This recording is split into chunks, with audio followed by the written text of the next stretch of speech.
तण का बरं वाढतं? कारण तण जे आहे तुमच्या जमिनीमधलं रसायन आणि नको असलेले पदार्थ उचलतं. तुमच्या जमिनीमध्ये उष्टावर कधी राहते?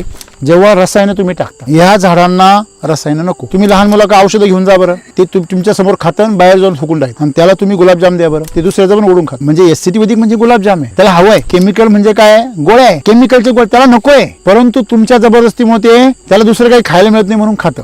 म्हणजे उरलेलं राहतं ना, तिथं हे तण उगवतं. तण निसर्गाने का निर्माण केलं? जे तुमच्या जमिनीत नकोय असे रसायनं उचलण्यासाठी. एवढं करून जर निसर्गाला जर केमिकल नाही आवडलं तर निसर्ग तिथं काय करतो? ढगफुटी करतो. ज्या भागामध्ये रसायनांचा वापर जादा आहे तिथे वादळी ढगफुटीचे पाऊस जादा होतात. जिथे रसायनांचा वापर नाहीये तिथे अवकाळी पाऊस किंवा वादळी पाऊस किंवा ढगफुटीचे पाऊस जास्त होत नाही. का? रसायनामुळे हीट तयार होते आणि हीट तयार झाली की ऑटोमॅटिकली ते पाऊस पडतो. निसर्गाचा नियम आहे ना तो. कारण निसर्ग धुवून टाकायचा प्रयत्न करतो, डायल्यूट करतो ना, बॅलन्स. तुमच्या जमिनीमध्ये तण काय येतं? रसायनामुळे. मग ह्या वर्षी त्याला मिळालीच नाही. ही जमीन इतकी म्हणजे भयानक आहे, इथे इतकं तण येतं की आम्ही परेशान होऊन जातो.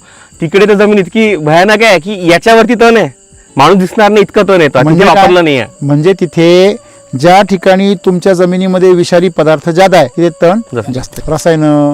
रासायनिक औषधं. आता हे किती जरी म्हटले तरी हे तण सांगते बघा, ज्याची हाईट झाली याच्यावरून सांगते की बरेच दिवस झाले तुम्ही तण काढलेलंच नाही.